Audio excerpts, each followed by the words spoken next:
Then on the 24th of August 1939, everything changed when Germany and the USSR signed the Nazi-Soviet pact. Hitler is certain that Poland now will be another Munich, that no one will fight for the Poles. Now Europe is mine, he said.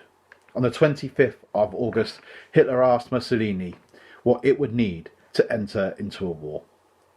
Mussolini asks for 18,000 tons of coal, steel, oil, nickel and tungsten.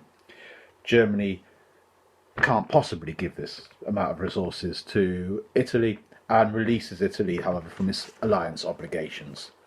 On the 29th of August, Poland mobilises its army. Britain then asks Poland not to.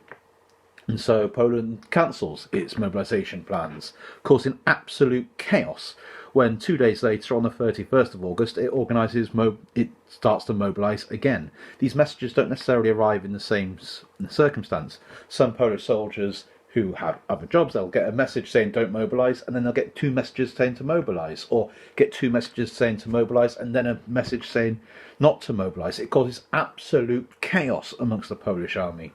On the 1st of September 1939, Germany invades Poland. The British and French declare war. The British expect Ireland to join the war on our side too, but it doesn't. South Africa does join the war, but 2 days late, just to show the British that they are an independent country. Now, the relative strengths of the two sides in September 1939. Well, certainly Germany is not ready for war. It's short on tanks, vehicles and trained soldiers.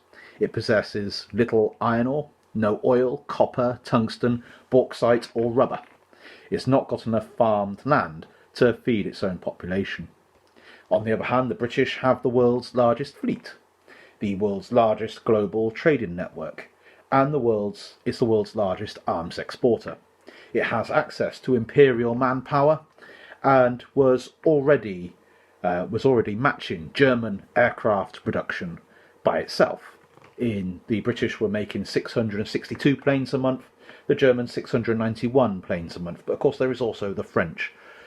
The French are weak, however, due to a low birth rate caused by the losses of men in the First World War. This was especially felt from 1935 onwards. The French had asked for a delay in declaring war and had wanted to accept Mussolini's offer of mediation. They were very keen to avoid getting involved into war in 1939. Chamberlain did in fact consider Mussolini's offer of mediation too. He wasn't particularly keen on fighting Germany, but was pushed into war by the Conservative MP Leo Amery and the Labour MP Arthur Greenwood when they spoke in the House of Commons. Now, had Poland not fought, however, it's almost certain that it would have been another Munich. But when the Polish army started to fight against the German army, this forced the British and French governments to stand by them. On the 1st of September, the British started to evacuate 1.3 million children from their cities. The French enacted what they call Plan 10. They evacuated all the villages in front of or next to the Maginot Line. The French started to conscript everybody, including disastrously the workers in the armaments factories. The Renault tank factory lost 23,000 of its 35,000 workers. It took months to try and work out where they'd been sent to. They wondered why tank production had collapsed. It took months to send them back to the factories where they were badly needed to make tanks, causing absolute chaos. That day, the German U-boat U-30 sunk the passenger liner Athenia, which was carrying refugees to the United States of America. It causes absolute outrage. Civilian liners were exempt from attacks under the Hague Convention, which the German government had signed. On the 2nd of September, the RAF bombed the German fleet in port. Some bombs hit their targets, but failed to explode. The worst damage of that day was inflicted when a shot-down British Blenheim bomber crashed into the German warship, the Scheer. After that, Chamberlain orders the RAF to stop dropping bombs and to drop leaflets instead, trying to call upon the German people to make peace. It's harder to think of a bigger waste of resources than to send bombers to drop paper on your enemy, as the historian Holland has pointed out. Portugal offered to enter the war against Germany, but Britain asks it to stay out to avoid getting Spain involved in the war on Germany's side. In Poland, by the 11th of September, German forces had swept across a third of their country. Due to the mobilisation confusion, only 70% of all available units were mobilised. The British military advisor to Poland, the absolute look up his life history, the legend that was Kjartan de Wyatt, had advised the Poles to deploy their army behind the river lines, but he had been ignored by the Polish army. The Polish army had fought incredibly bravely, standing and dying on the borders of Germany. On the 7th of September, the French offensive was meant to begin. The French had promised that within the week they would launch an offensive against the German army to help the Poles. The German border with France was wide open. Hitler had not expected, remember, Britain and France to enter the war, and so had concentrated the German army in the east against Poland. The German border with France was wide open to the French army, and almost nothing lies between the French army and the Rhine and the crucial factories there, and ultimately Berlin. The attack was then delayed, however, from the 7th to the 11th of September, and then the French delayed it again to the 15th, and then again to the 19th of September. By then, Warsaw was surrounded. Gamelin, the French general, had hoped that Poland would fight on for 6 months. It fell in 20 days. The news that Poland was then stabbed in the back by a Soviet invasion absolutely pulled the rug from under the French general's feet, and they then cancelled their offensive.